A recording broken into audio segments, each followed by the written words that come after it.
Hello everyone, welcome to our Reconnect webinar. I'm Andrione-Moylan from the Leuven Center for Global Governance Studies at KU Leuven, and I will be moderating this webinar entitled Fighting Terrorism, the Democracy Advantage, with Dr. Amichai Magen, Principal Investigator on the Reconnect project, and Professor Philippe Bonditti, who is also a member of our Reconnect network. Amichai is an expert on the rule of law and the quality of democracy in national and supranational governance systems, in particular the EU. He's head of the master's program in diplomacy and conflict studies at the Lauder School of Government, Diplomacy and Strategy. And he's also head of the governance and political violence program at the Institute for Counter-Terrorism at IDC Herzliya in Israel.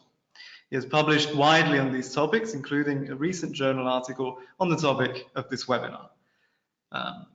And he's also co-author with Laurent Pech of a handbook entitled The Rule of Law and the EU.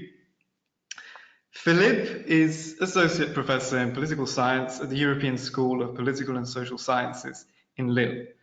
His research explores the contemporary mutations of political modernity, which he analyzes from the perspective of security and anti-terrorist policies in the USA, France, and at the European level, particularly from the perspective of the work of Michel Foucault, among others. He is co-editor of Foucault and the Modern International, Silences and Legacies for the Study of World Politics.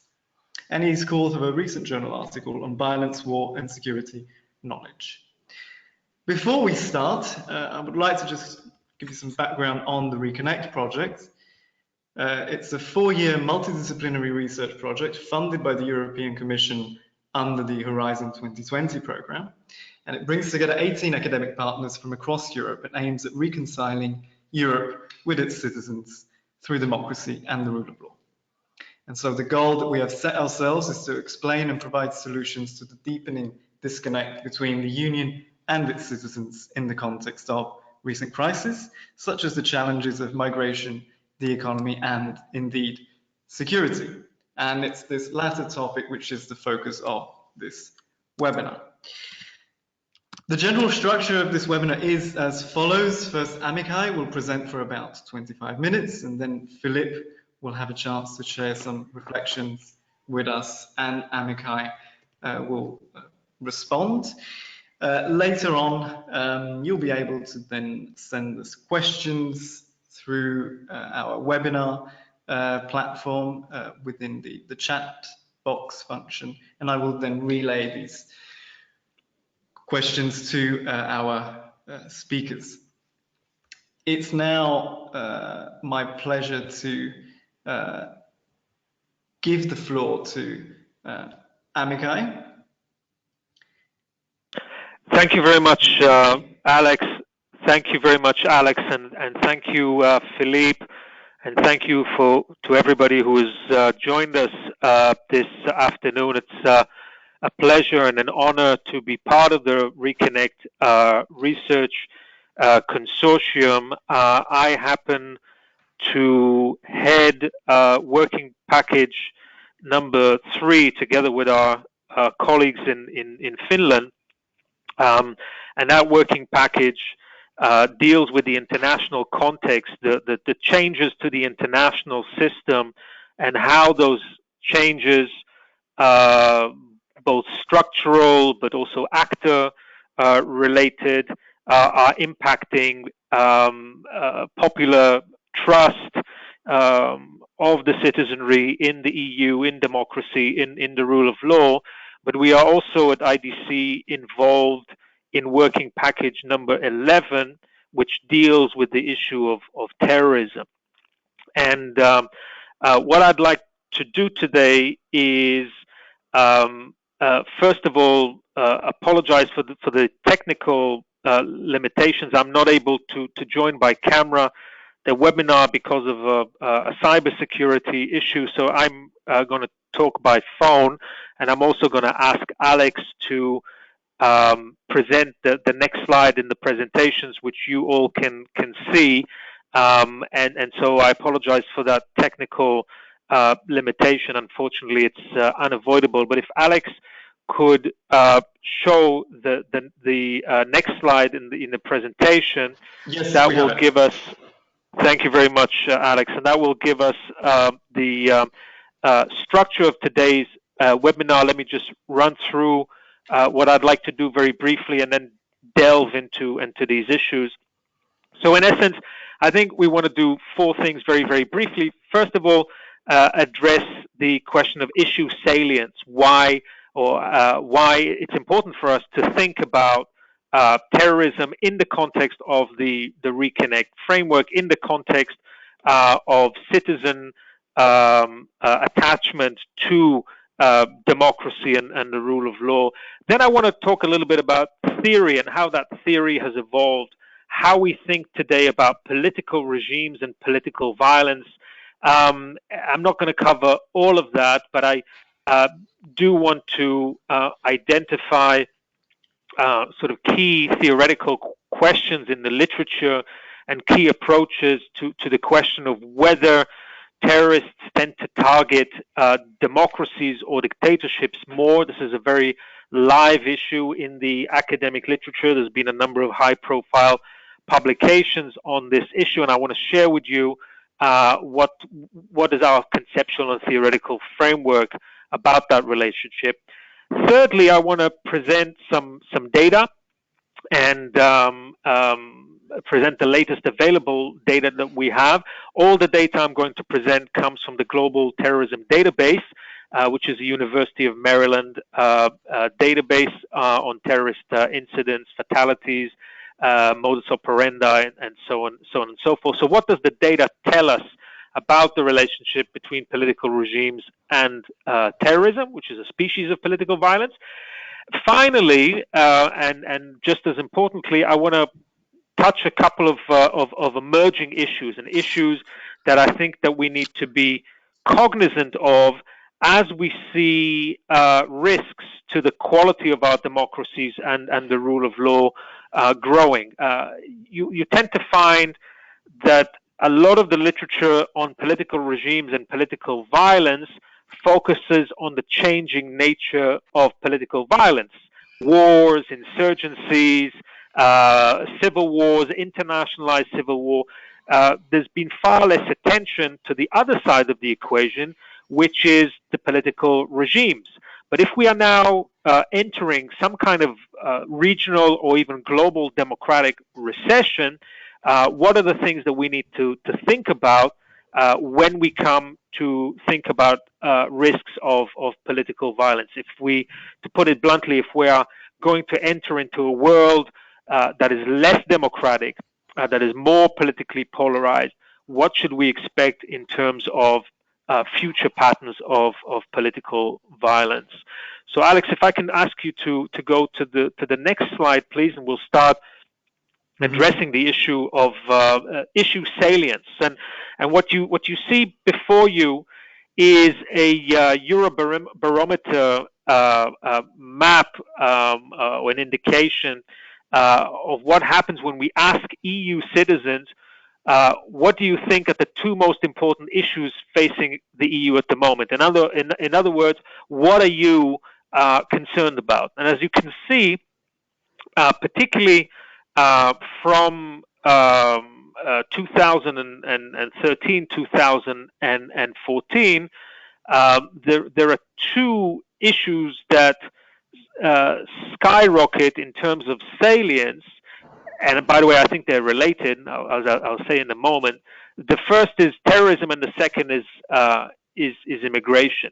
And those two issues become very, very salient around that time, and they supplant other topics of concern which have traditionally sort of dominated the EU agenda, mainly issues of economics, of employment, of economic security. Interestingly, the issue of climate change, which receives a lot of media attention, actually for most of these years, it's rising a little bit over the last couple of years, but traditionally it's been below 10% in terms of salience for EU citizens. So we can see a sharp rise in issue salience around questions of terrorism and migration, particularly since 2014, and that's of course not a coincidence. It's reflective of a wave of terrorist attacks, whether it's the Brussels airport or the Paris attacks, the London attacks, the Nice and Berlin, and so on and so forth, that have hit Europe, particularly in 2014, 15, and 16. Thankfully, and again, I don't think this is a coincidence, we've seen a decline in the number of terrorist attacks in Europe over the last couple of years. But as you can see, the issue of terrorism salience rises very, very dramatically. It has dropped a little bit somewhat, but it still today represents the second most important issue that EU citizens are concerned about. Alex, if I can ask you to move to the next slide. Now, this is not unique to Europe. This is not unique to the EU. When we look at public opinion surveys about threats to national security, we find that large proportions of populations around the world today identify specifically Salafi Takfiri terrorism, so terrorism, radical Islamic Sunni terrorism of the type perpetrated by Al-Qaeda and Daesh and ISIS. Large proportions of populations around the world today identify Salafi Takfiri terrorism as the number one threat to their national security. There was a large study done by the Pew Study Group that was published in August 2017, 40 different countries, and you can see that for 88% of people who were asked what's the number one national security threat to you in France, 88% said it was terrorism. In Germany, it was 77%. In Italy, in the UK, it was 74%. That is also significant because when people were asked about alternative or other causes for concern in terms of national security, we see that issues such as climate change or an authoritarian Russia or rising China, Iran, North Korea, issues of nuclear proliferation or cyber attacks, those all score lower or much lower in terms of threat perception. So we clearly have an issue that's a very, very high issue salience. And if I can ask Alex to move to the next slide, we see also, and I'll just mention this in parentheses, I won't have the time to get into this, but I think this is something that in the context of the Reconnect project, we need to be very conscious of.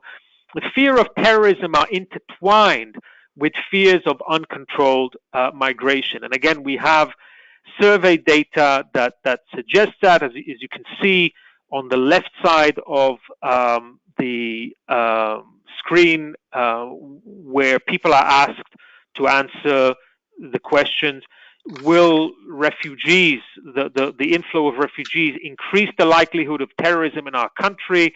Hungary tops the chart at 76% say yes. Spain at 40% at the lower end of that distribution. But as again, you can see that in practically all EU member states, with the exception of Spain and France, a majority, a plurality of people say that refugees coming to our country will increase the likelihood of terrorism. By the way, that happens to be true. Empirically, it does raise the likelihood of terrorism, but not Islamist, radical Islamist terrorism, but domestic terrorism of far-right groups that are responding and reacting to the migration. So this is quite a complicated and emotive issue that we need to be aware of when we think about questions of terrorism. They're not just about terrorism per se. They're also about public anxieties, about related issues that may be driving populism and ethnic nationalism and so on and so forth. And Alex, if I can ask you to move to the next slide. So Clearly, these perceptions carry large policy implications, even among established, erstwhile liberal functioning democracies. Fear of terrorism and the things that are intertwined with that fear, on the one hand, cannot be dismissed as groundless, as without merit, but on the other hand, really risk deepening our divides within our societies by fueling xenophobic nationalism, including alt-right terrorism, and support for illiberal alternatives, the erosion of civil liberties, privacy, the rule of law protections, and so on and so on and so forth. So there is an entire ecosystem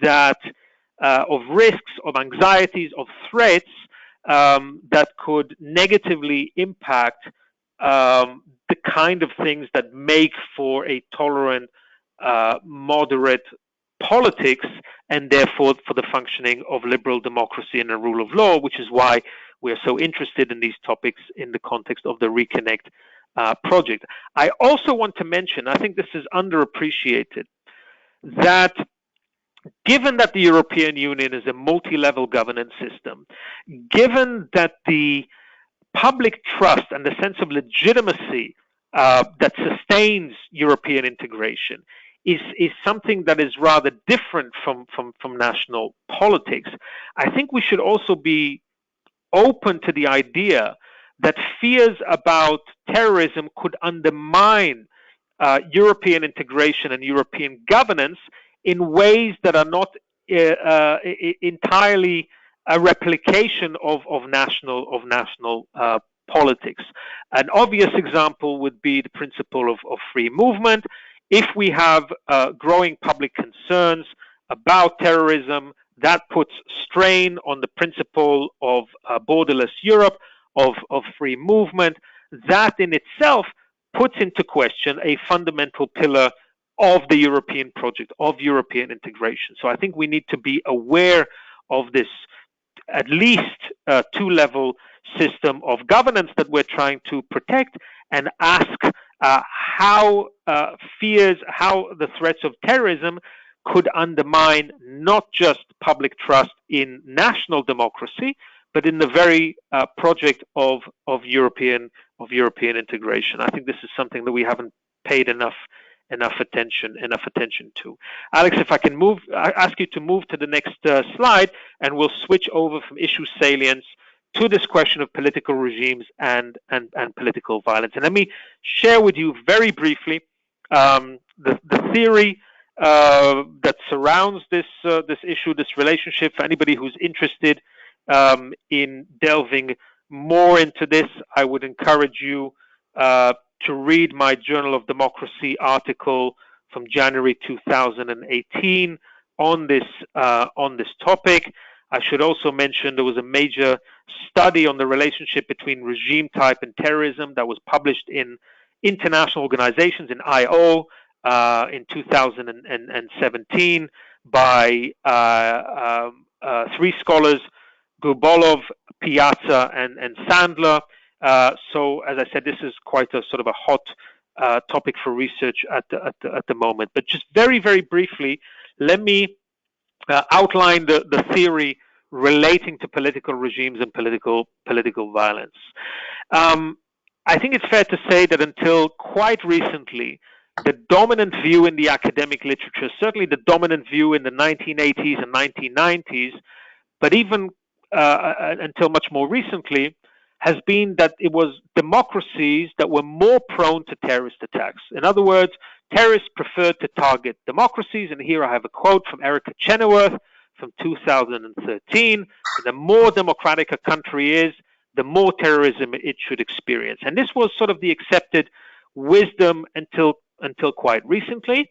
And that accepted wisdom also had echoes in policy statements. So the rather well-known testimony given by U.S. Attorney General John Ashcroft in 2006 before the Senate in the United States, And John Ashcroft said, terrorists exploit our openness.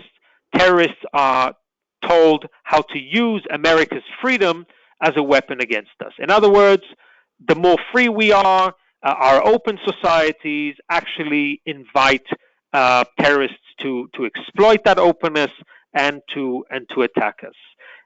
Next slide, please. And we have quite a long tradition of attempts to explain this claim that terrorists favor democracies and that democracies are more vulnerable to terrorist attacks. Let me just very briefly mention these theoretical claims. The first and oldest is what we call the permissive environment claim, or the permissive environment theory. And that is the idea that in open societies where you have freedom of association, freedom of movement, you have the ability to mobilize, you have the ability to organize, but you also have restraints on governmental power and governmental authority. You have rule of law, restraints on surveillance and on punishments, and so on and so forth. And taken all together, democracies essentially constitute a permissive environment in which terrorists find it easy to mobilize and to operate, but also the costs of terrorist activity tends to be lower in democracies than authoritarian regimes because of these restraints, these democratics and rule of law constraints. So that this is one theory that was offered for why terrorists might favor democracies, and democracies could be more vulnerable to terrorist attacks. Okay. The second major theory in this regard is what we might call the strategic influence theory. And that is the idea that, again, in a free society where we have a free media, and because terrorism depends on a message, an amplification of the message of fear being transmitted to the public, it is precisely those open societies with open media that will have a bigger public fear footprint in the aftermath of a terrorist attack. And in addition, that public officials in democracies, particularly elected officials, are much more bribable than authoritarian leaders. They're more susceptible to be influenced by terrorist action because there's a large audience cost, and because the public in a democracy will demand the restoration of safety. Elected officials would have to respond to that, and therefore they will be more influenced by terrorist attacks. There is a third theory, which I won't get into too much. It's a fairly minor theory, but for the sake of completeness, I think it's important to mention it.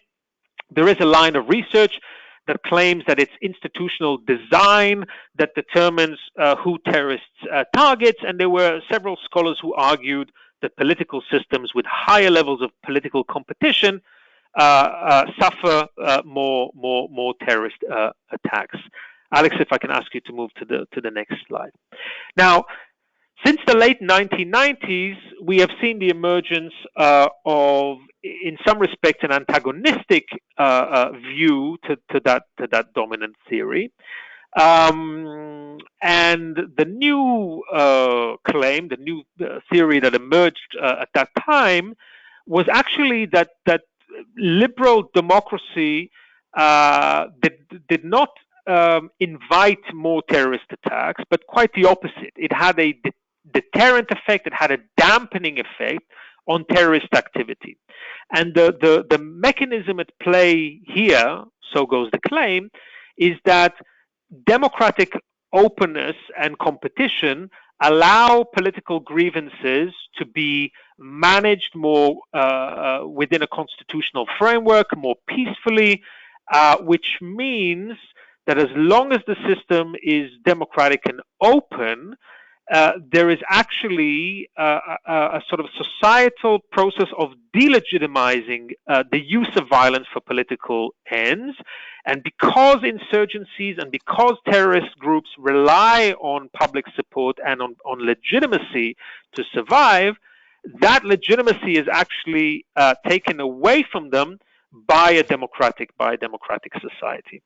There is a little bit of a quirk in the literature as well. There were several studies pre 9/11 that also suggested that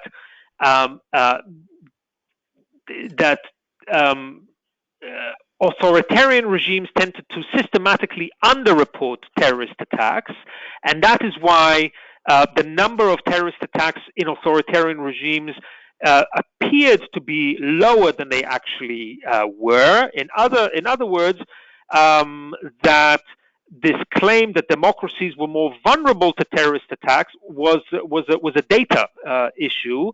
That because of this systematic underreporting in authoritarian regimes, it looked as if democracies were more vulnerable, but the reality was different.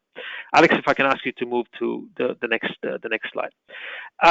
Now, I'm fast forwarding to today, and where our theory is today. Over the last several years in particular, we have seen a number of very robust studies looking at where political violence occurs, specifically in two main contexts. One was in the context of terrorism, which is our focus today, but the second is civil wars. And there have been a number of very significant studies that advance the so-called violence in the middle hypothesis. For people who want to look at this, have a look at the 2018 article by Zachary Jones and Jonathan Lupu in the American Journal of Political Science, the title of which is there more violence in the middle? Okay, where they present this sort of violence in the middle. They don't present it, but they sort of do a literature review of the violence in the middle hypothesis, and they test it. And this is really kind of where we are in terms of the state of knowledge today.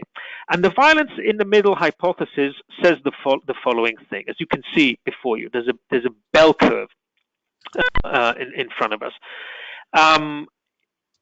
The violence in the middle hypothesis essentially says that in very closed authoritarian regimes, such as North Korea or Turkmenistan, for example, we should expect to see low levels of terrorist attacks. And by the way, we should also expect to see low risk of civil war.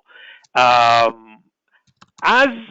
the system liberalizes, as it opens up to more liberalized form of autocracy, think about Morocco or Egypt or Russia or Iran as sort of being examples of that, or sort of low quality democracies.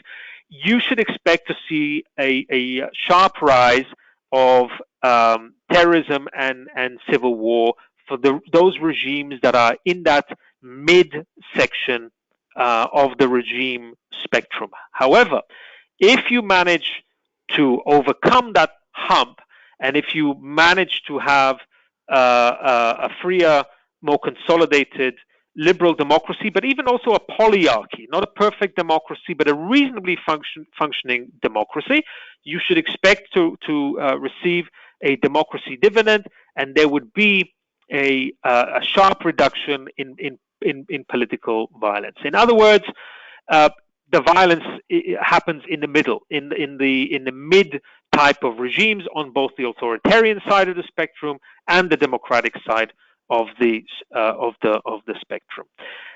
So, what does the data tell us? I'll run through this very, very quickly because I realize that we will be running short on time, and I want to hand it over to Philippe.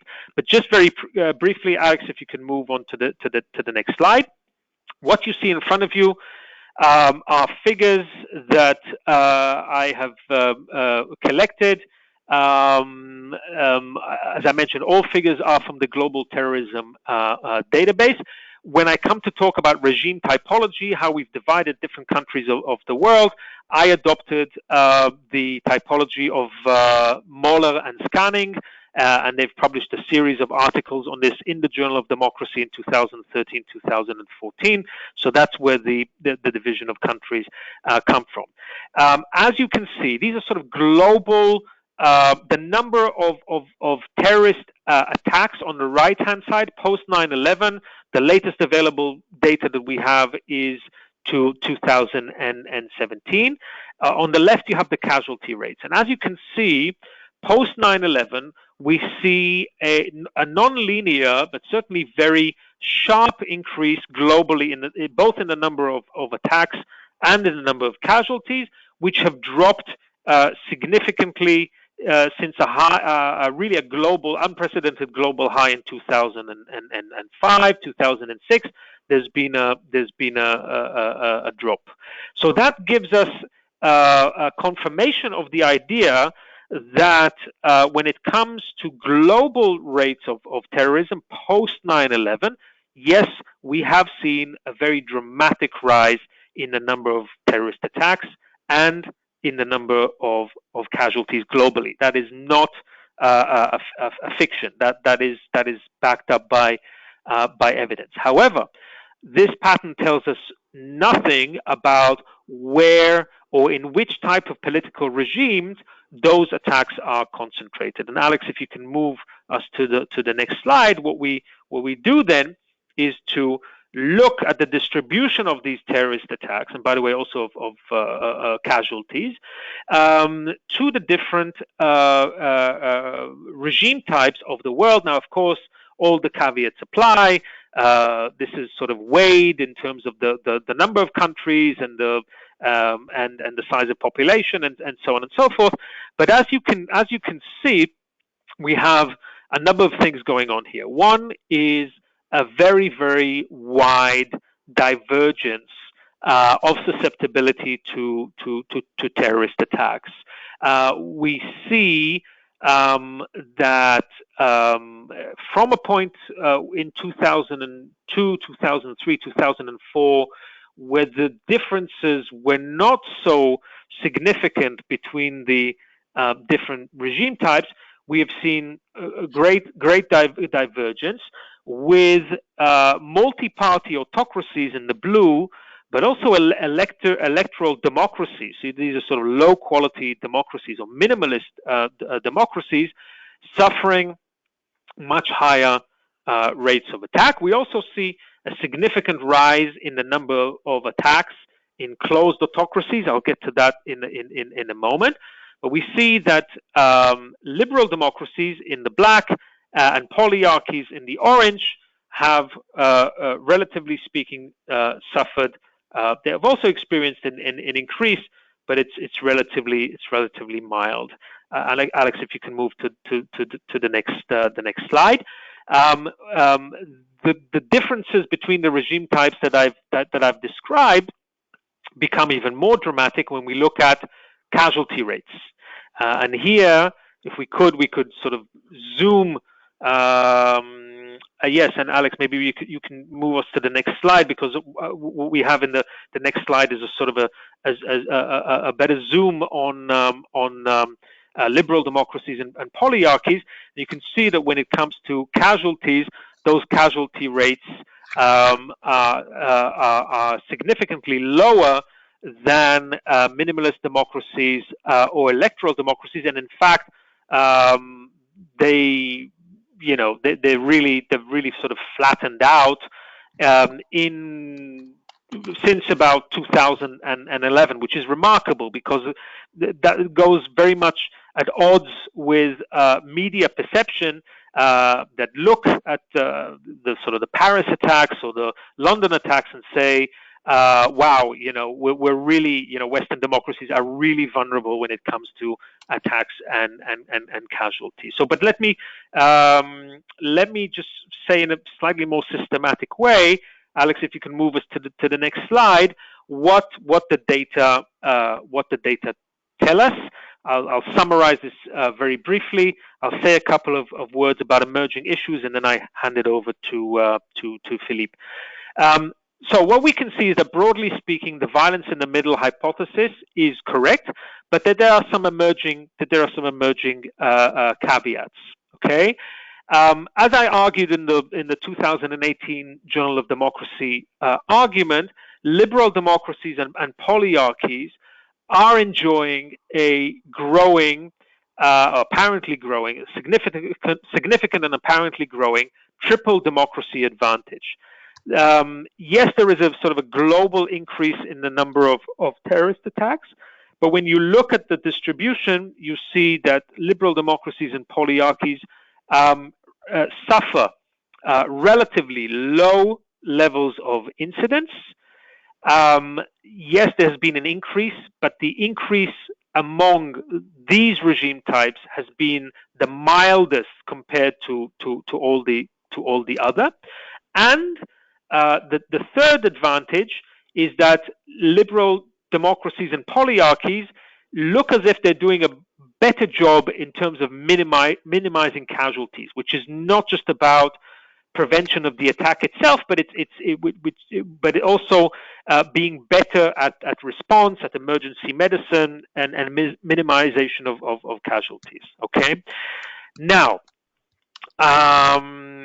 this suggests to me, and this is always a difficult thing to say, because we could, heaven forbid, suffer another catastrophic attack in a Western democracy tomorrow, and all of this will seem less convincing.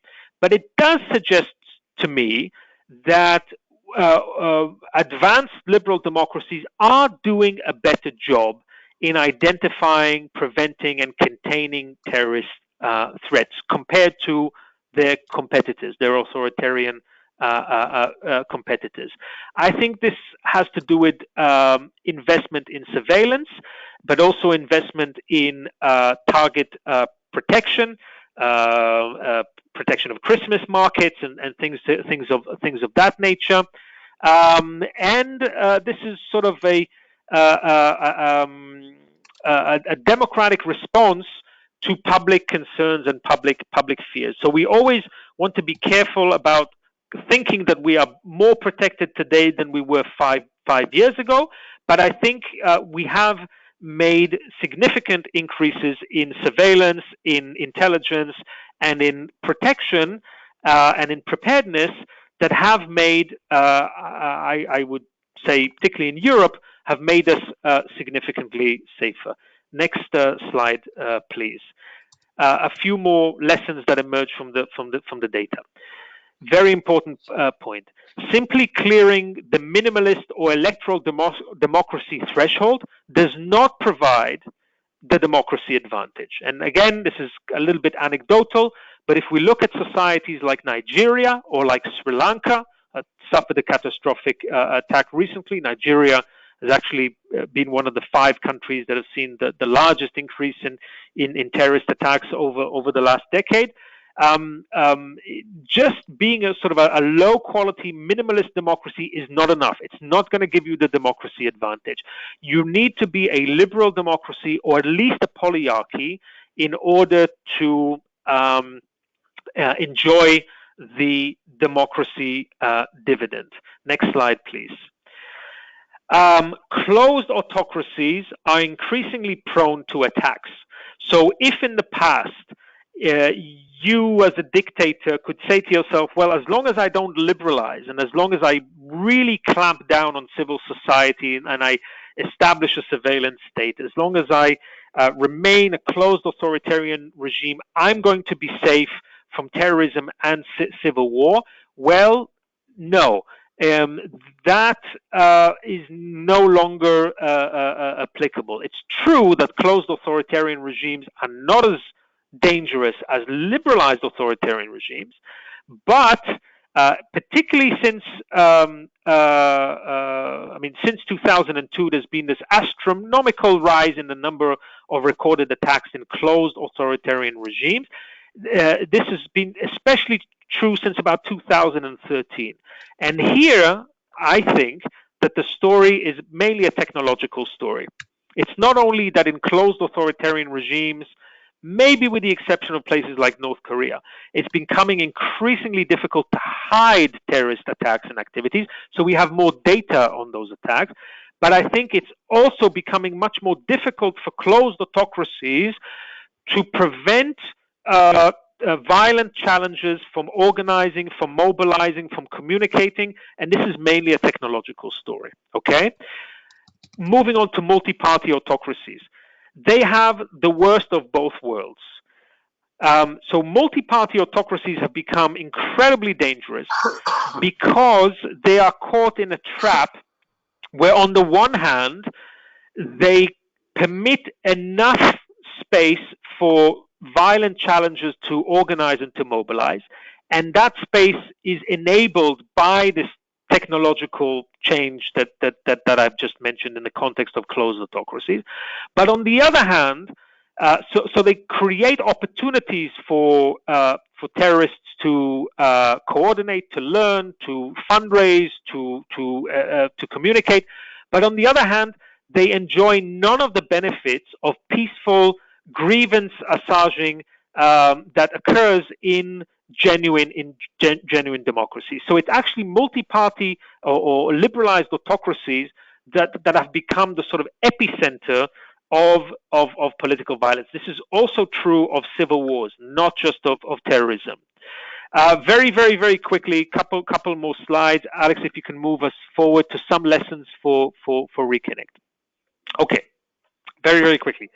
Number one, public fears of terrorism are legitimate, and they cannot be simply dismissed as being sort of pie in the sky or unreasonable or racist. I think we have to deal with that responsibly. We have to confront that.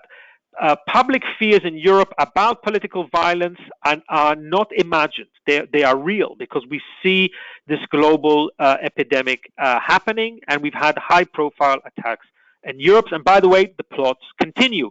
You see from the headline that I took from the Guardian from just a few days ago, Assistant Commissioner Neil Basu testifying in a recent in a conference right here in Israel at IDC. He testified that since 2017 there have been 22 plots that have been foiled in the United Kingdom. So these plots continue, but thankfully they're not being translated into attacks. But the threat is real. The problem, and I can expand on this, I don't have the time, but the problem is that if we don't take this issue seriously, and if we don't manage it responsibly in terms of language, in terms of policy, in terms of public communication, in terms of intelligence and surveillance, then we are surrendering a high salience issue to populists and demagogues who will use this issue to continue to ferment mistrust and xenophobic hatred, but also maybe to erode rule of law protections and to grab more and more power for themselves. This is what has happened in Russia. This is what has happened in Turkey and elsewhere. So this is not an issue that we can simply ignore as people who are interested in open, free, liberal societies. Next slide, please, Alex. That having been said, there is a gap between popular threat perception when it comes to terrorism and the reality.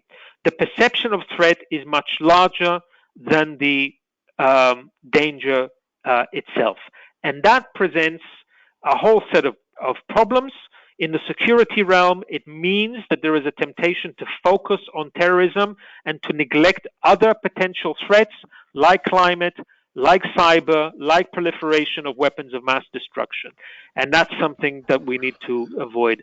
But it's also something that we need a good public communication platform for, and we need more politicians who can speak responsibly and authoritatively about this threat. Yes, I'm nearly done. Yes, okay. Sorry. Go ahead, Alex. Yeah, if we very soon move to our discussion, and then perhaps we can go back to this question, which is indeed a very, very interesting one. Yeah. Right. Okay. Okay. So Yeah, one last sentence. Please move me to the very last slide, and this is, I think, will connect to what you've just said, Alex, and I think will leave us hopefully in a good place to conduct a discussion. This is actually a topic that I'm writing about now for a future article for the Journal of Democracy, which I hope will appear in spring 2020. If we take the violence in the middle reality as a starting point, I think that presents us with a real warning about where we may be going if we continue to see an erosion in the quality of our democracies, and if we continue to see more and more democracies sliding towards authoritarianism. Because what the violence in the middle hypothesis warns us is that the more we slide into that middle zone of liberalized autocracy or low quality democracy, the more we should expect an increase in political violence. And I think that is something that we need to be very aware of, and we need to take that into account when we come to thinking about the significance of continued polarization, mistrust, and disconnect, whether it's at the national level or at the level of the European Union. And I'll end on that. And thank you. Thank you, Amichai, for this excellent and I think really eye-opening analysis that you've given us all. I would ask now Philippe to share with us his thoughts on this topic. Philippe, you have the floor. Yeah, thank you, Alex. So if I understand well, we are close to the end of this webinar. We started a little bit late, so we can go a little bit over time. No worries about that. But in any case, I mean, I will change my plans, and we'll try to wrap up in a couple minutes. Sorry to interrupt you, Philippe. I would just like to remind our audience that they can send us their questions through the webinar chat box. And yeah, please do. Go ahead, Philippe. Yeah, thank you. So I'll change my plans, and rather than going into the detailed presentation, I mean, or comments that I had prepared about Amichai's paper, I will just basically sum them up so as to leave at least a few minutes for the discussion. And let me do that not without first thanking you, Alex, for inviting me to be a discussant for this webinar. So basically what I had planned to say is, one, I come from an entirely different tradition within the scholarly tradition from Amichai.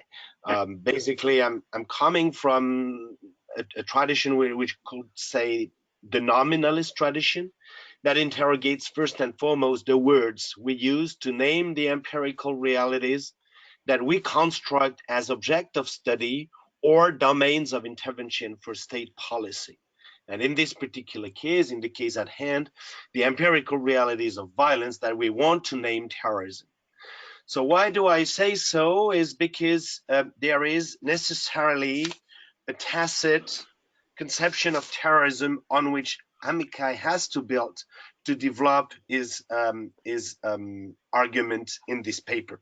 And he mentions this definition at some point in this paper, which I encourage all of you to read, by saying, when he says terrorism is the deliberate use or threat of violence against civilians by a non-state entity in pursuit of a political or religious goal. Fair enough, fair enough. But why this definition in particular? I'm asking because, as you mentioned in the footnote, there is a huge discussion about what we're supposed to call terrorism. So why going for this one rather than another one? If I say so, it's to insist on, to make clear that the type of work that I do, and that makes it in some ways difficult for me to discuss Amichai's argument, is that I am precisely interrogating that type of conceptual options that we take tacitly or not, and what it does to our very understanding of violence. The fact that that we rely on such a conception of terrorism is more an expression of a particular type of understanding of violence rather than anything else. Why this particular concept rather than another one, as many other exist? So that was the first point. Yeah, that being said, these different traditions to which we belong makes it also possible interesting discussions between us. Rather than emphasizing the relations of causality, as Amichai does in his work, relation of causality between regime type and terrorism, I would rather problematize it, as I do it in my own work. And for example, I'm strongly rejecting the idea that anti-terrorism is a response to terrorism, which is a discourse that constructs anti-terrorism as an effect of terrorism. Anti-terrorism, or let's say terrorism, would be the cause of anti-terrorism. It was because something like terrorism developed that anti-terrorism has had to develop, that states have had to develop anti-terrorism. Any serious research work on the issues of terrorism and anti-terrorism cannot conclude to such a relation of causality. Any serious research work on what we want to call terrorism and what we want to call anti-terrorism will show that these two phenomena develop in very similar ways, so that in fact terrorism and anti-terrorism are actually twin concepts that profoundly transform our relationship to basically violence. So this is where mostly we diverge in our approach to terrorism. That being said, I want to insist on I cannot make the long list of the good reasons why you should all read Amichai paper published in the Journal of Democracy. I just want to remind two important reasons why this paper is a paper that I've appreciated a lot. One of the greatest value of the paper is to actually problematize the established and powerfully problematize the established discourse in Europe and Northern America by reminding all of us that what we want to call terrorism mostly occurs elsewhere in the world, that is, in parts of the world where the Western model of liberal democracy does not have the same historical archive. In this respect, the paper helps not so much relativizing the issue of terrorism, but decentering the discourse, which often constructs liberal democracy as the major target of what we want to call terrorism. That's one of the, that's a very, very powerful point in Amichai's work, which I share a lot. The second, a second strong dimension, which I liked in the paper, is the invitation to break with the idea that one should work with closed and monolithic concepts of democracy and dictatorship. And in this respect, when trying to explore the causality, the relationship of causality between regime type and where something like terrorism occurs. This suggests to look at the concrete practices of so-called liberal democracies, and to what extent is democracy democratically practiced. This echoes very much the scholarly literature that developed since the early 2000s about the illiberal practices within liberal democracies. And in this respect, the paper is helpful at inviting us to look more closely at the ways in which so-called liberal democracies have gradually developed profoundly illiberal technologies of power in the name of the fight against terrorism. And I think the paper here very well warns us at not starting with some sort of abstract concepts of democracy, dictatorship, and so on, to explore that relationship between regime type and terrorism. Finally, and I will conclude on this, I think the paper suggests, at least in one of its powerful sections, to eventually move away from a discussion about democracy, way too abstract discussion about democracy, and come back to the question of the state of law. State of law as one of the constitutive characteristic of the liberal democracy, and the way eventually liberal democracies have historically developed mechanisms to protect the values they cherish, including against those who come to speak and act in the name of the state. And I think this is extremely important because a deep analysis of how the two phenomena of terrorism and anti-terrorism have developed tend to show, and this at least is what I am doing laboriously trying to do in my research, tend to show that liberal democracies, Western liberal democracies, have been especially good at destroying all the mechanisms they had historically developed to protect and guarantee their ideals, and to do that precisely in the name of the fight against terrorism. And this is not just true since 9/11 and the early 2000s. Actually, I think it's a profound transformation that finds its roots at least in the immediate after Second World War, when the forms of violence that we have come to name war, organized violence, have come to be forbidden by the use of, the invention of nuclear power. This has had as an immediate effect to make war impossible, so that hostility that still very much exists had to find its form of expression elsewhere. And terrorism is this name that we have configured so as to grasp this form of hostilities that actually could not be equated anymore, neither with war on the one hand, nor with ordinary crime on the other. So that what's occurring basically, and this brings us back to Amichai's very initial words in his presentation, is that the doublet of terrorism and anti-terrorism gradually developed all throughout the second half of the 20th century as the very sites where liberal democracy are gradually transforming the relationship they had historically constructed to violence. And I shall stop here to leave some time for the discussion.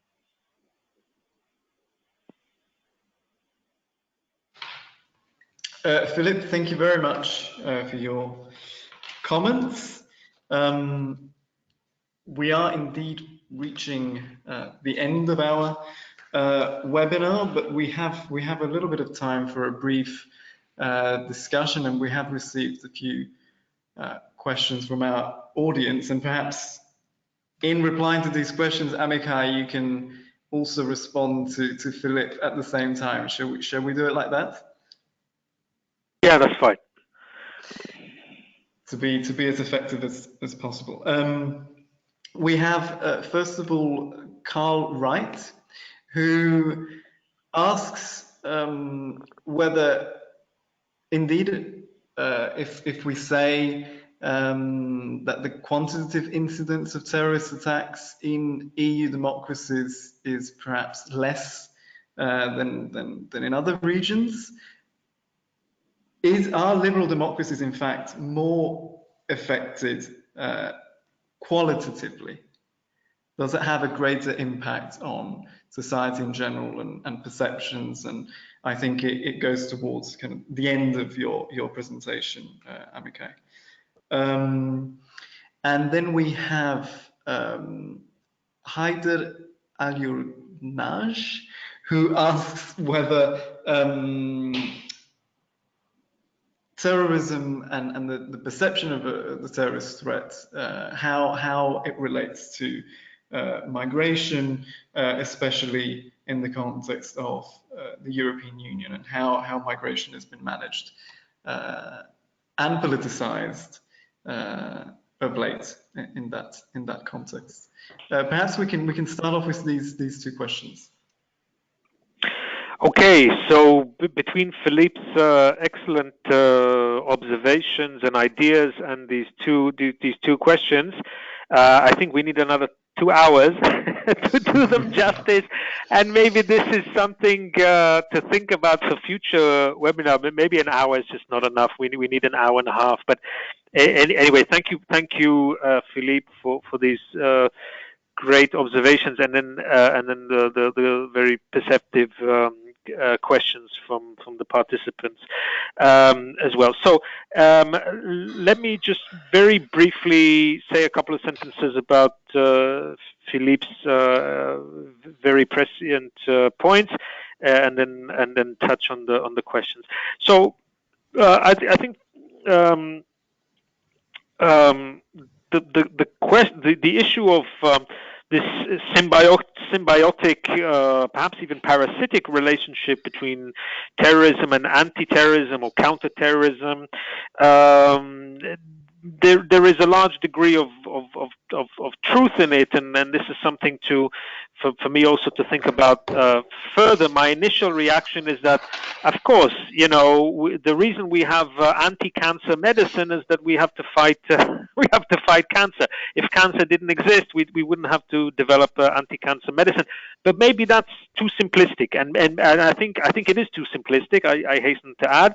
And I think Philippe's invitation to think more deeply about the terms, the language, but also the interaction between the two, I think is very interesting. Very interesting indeed.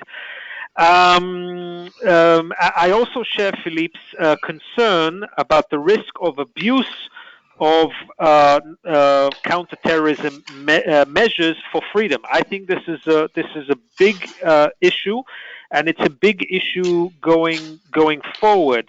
My fear, and I think this is very relevant for the Reconnect project and very relevant for us as societies going forward.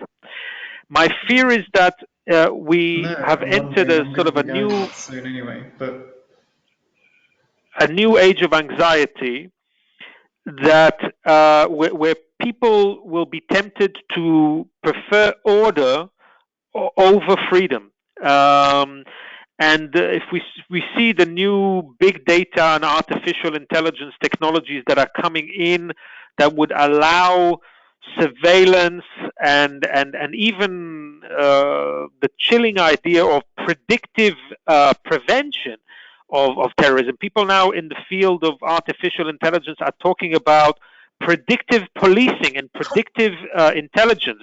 In other words, we'll have algorithms so sophisticated they'll be able to guess who is more likely to commit future crimes. That to me takes us into Orwellian or an Orwellian reality, and I think it's something that, as Philippe says, we really need to think about very carefully.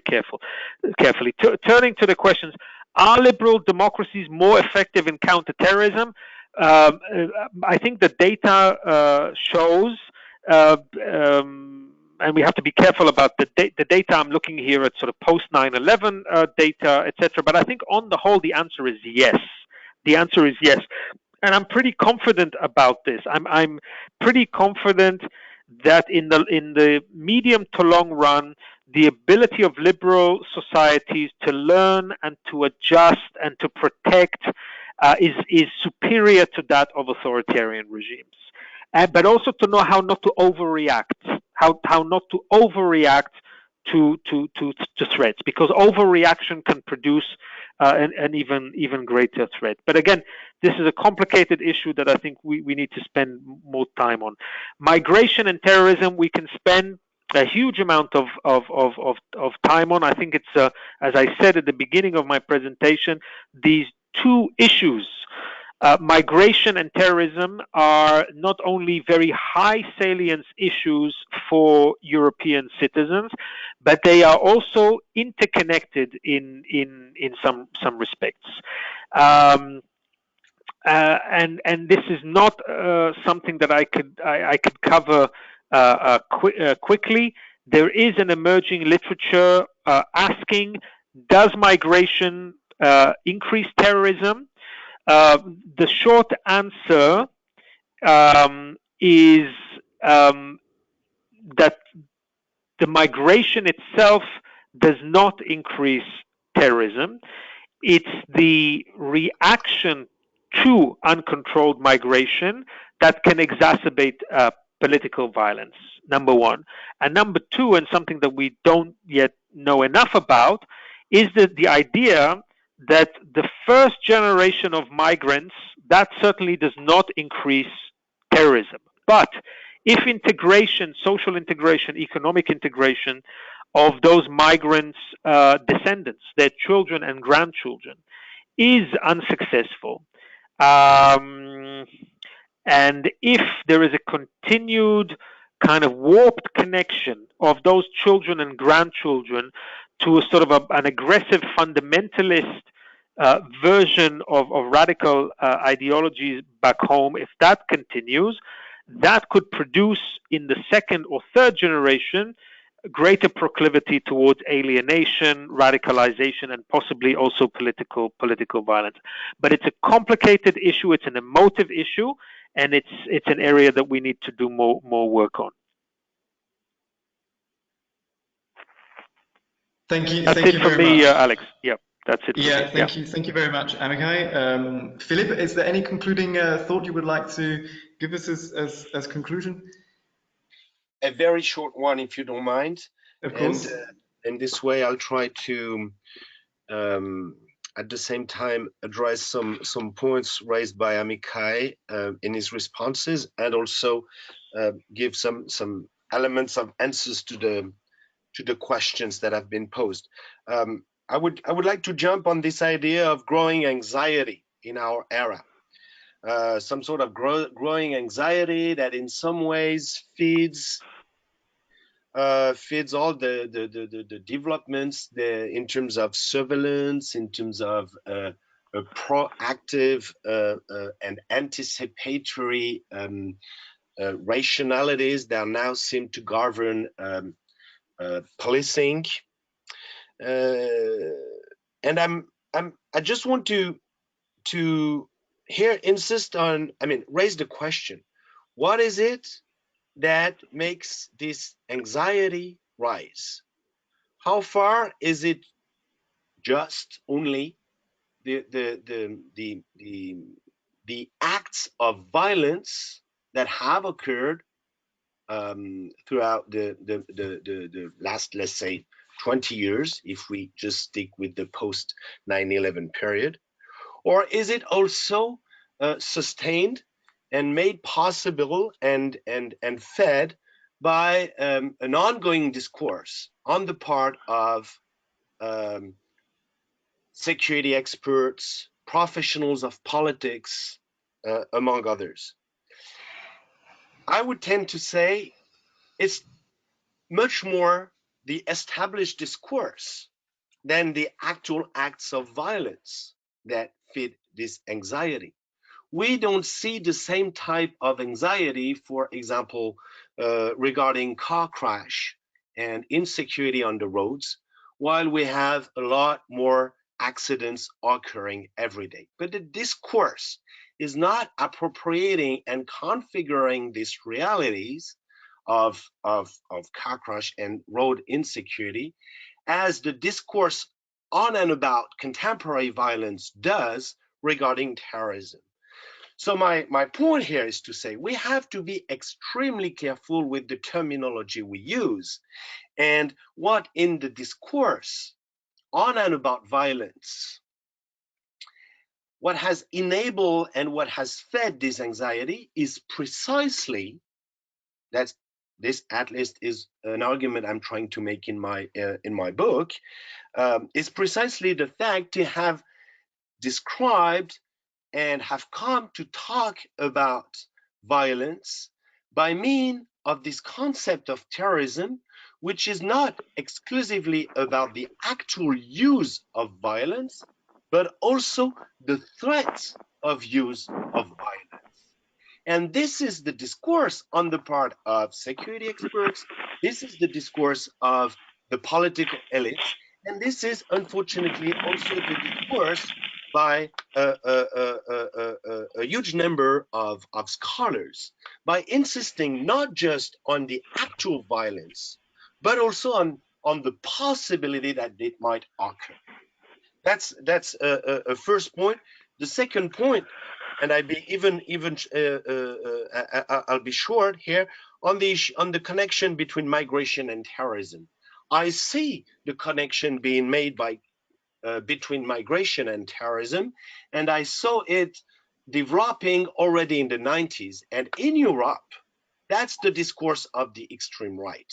It has always been the discourse of the extreme right that unfortunately gradually with the spread within, including some elites, political elites on the left. So of course there is a connection between migration and terrorism because the established political discourse established it so.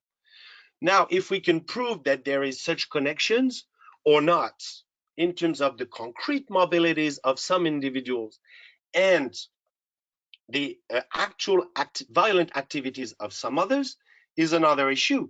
And I would just simply here take the cases of the violent acts that have occurred these recent years in France, but also in Belgium and in Germany.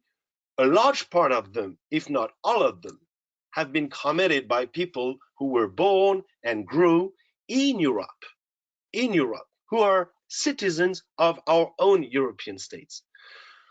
So now we could potentially rediscover that those people are mobile, that they might have at some point got trained there in Syria or in Somalia or in Yemen or wherever.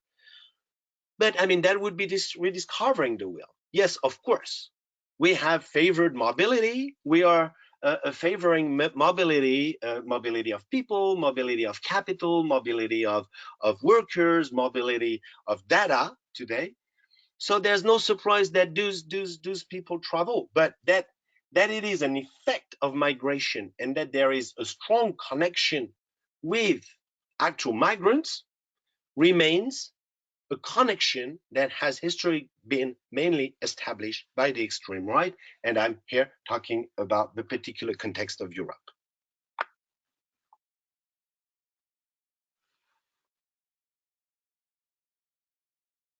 Alex? Philippe, yes. I think we need to bring it to a close, and thank you very much for your comments.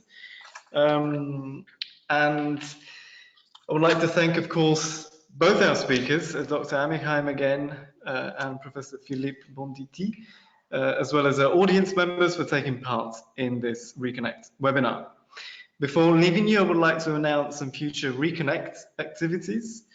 Our Reconnect webinar series will continue with a webinar with Professor Vivian Schmidt from Boston University and Professor Collier Lauder from the University of Leuven.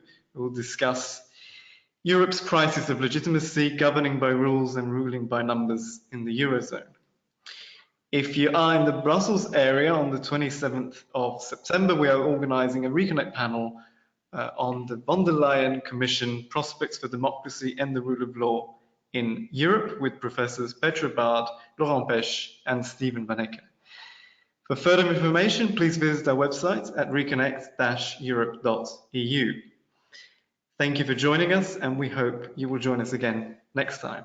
From Amichai, Philippe, and myself, thank you and goodbye.